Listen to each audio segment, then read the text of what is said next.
Olá, você vai ver nessa edição. TCE de Mato Grosso assina termo de anuência para a criação da rede de proteção aos idosos no estado. Contas de governo de Curvelândia e Araguainha são apreciadas pelos conselheiros do Tribunal de Contas. Mais duas prefeituras têm os balanços de governo de 2023 analisados pela Corte de Contas.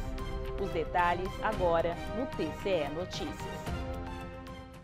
Com o objetivo de assegurar a plena efetividade dos direitos dos idosos em Mato Grosso, o TCE e outras entidades assinaram um termo de anuência para a expedição de um decreto que vai criar a rede de proteção e defesa da pessoa idosa no estado. O objetivo dessa rede é promover um trabalho conjunto entre as instituições e a sociedade. O Tribunal de Contas de Mato Grosso, o Tribunal de Justiça do Estado, Ministério Público Estadual, Defensoria Pública, Governo do Estado e diversos outros órgãos e entidades participaram de mais uma reunião para a instalação da Rede de Proteção e Defesa da Pessoa Idosa em Mato Grosso. E para isso, foi assinado um termo de anuência entre as partes para a adesão à rede. Durante a reunião, as entidades participantes discutiram questões urgentes que afetam os idosos no estado, sobretudo aqueles em situação de vulnerabilidade social. O vice-presidente do Tribunal de Contas de Mato Grosso, conselheiro Guilherme Antônio Maluf, propôs uma ação emergencial visando a desburocratização para a construção de abrigos e centros-dia para idosos, visto que há uma grande demanda reprimida desta população em situação de desassistência total, muitos, inclusive, em situação de rua. Agora o termo está assinado na construção de ferramentas para a elaboração de políticas públicas, para que possamos acolher o idoso em suas necessidades mais amplas.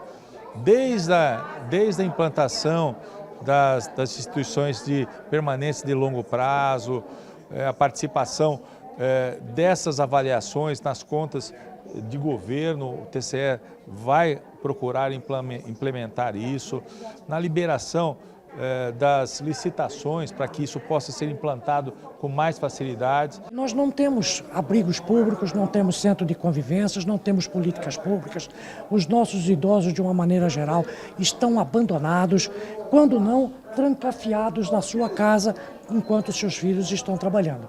É preciso que nós comecemos a construir mais vagas para abrigamento dos nossos idosos e também centro-dias. De acordo com o levantamento realizado pelo Tribunal de Contas de Mato Grosso, atualmente em 132 municípios existem os conselhos municipais da pessoa idosa e seus respectivos fundos de manutenção.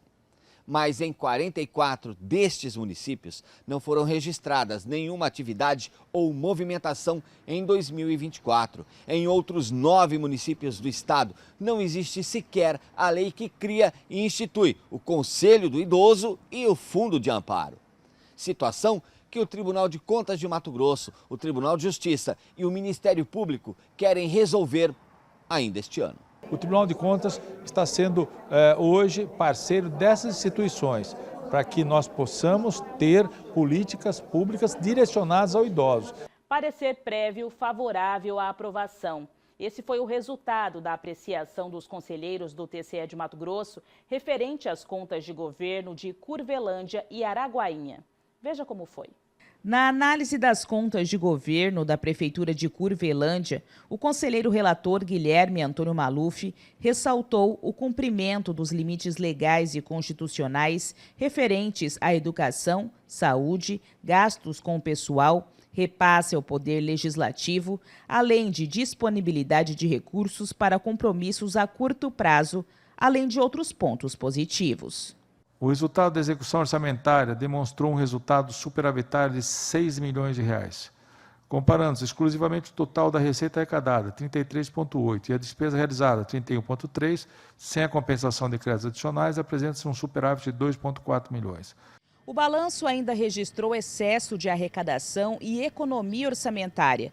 Comparando com o exercício de 2022, houve uma pequena contribuição de receitas próprias e a diminuição da dependência de transferências. Nesse sentido, o voto foi pelo parecer prévio favorável à aprovação, com recomendações.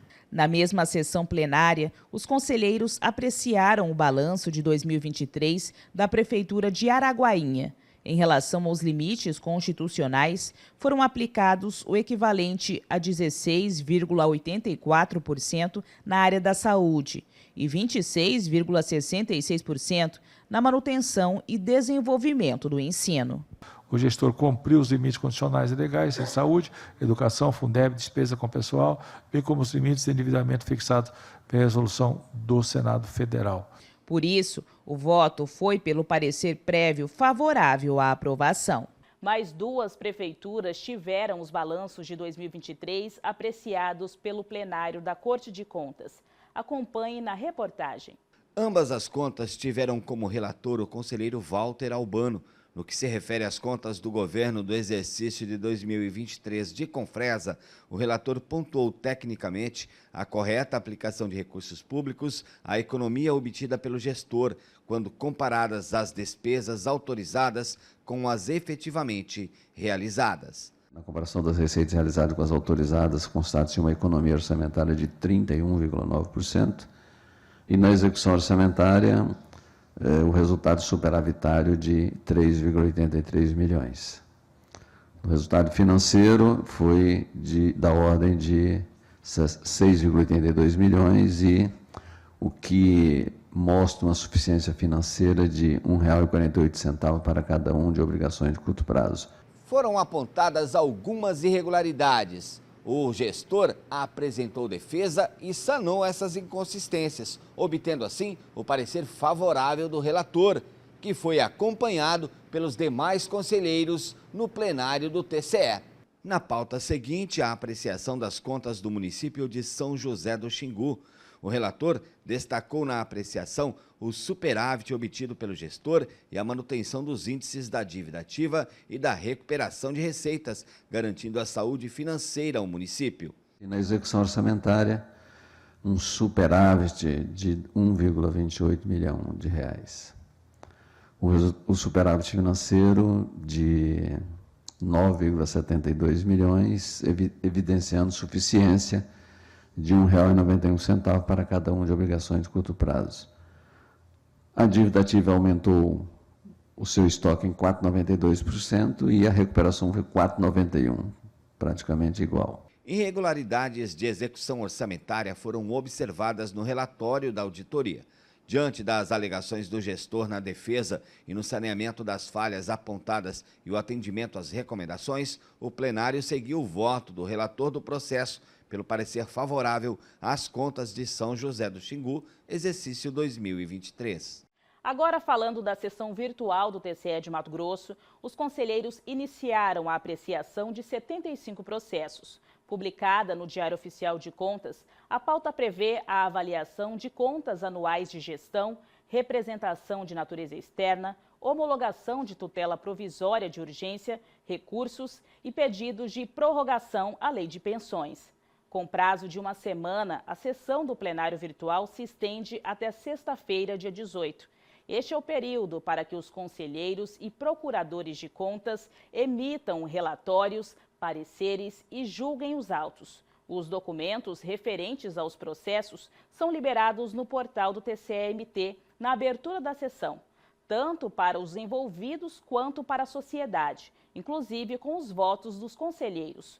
Para mais informações, acesse o nosso portal.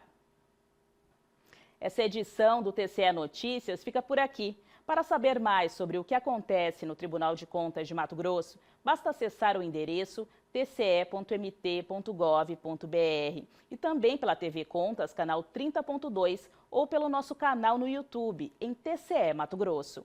Até mais!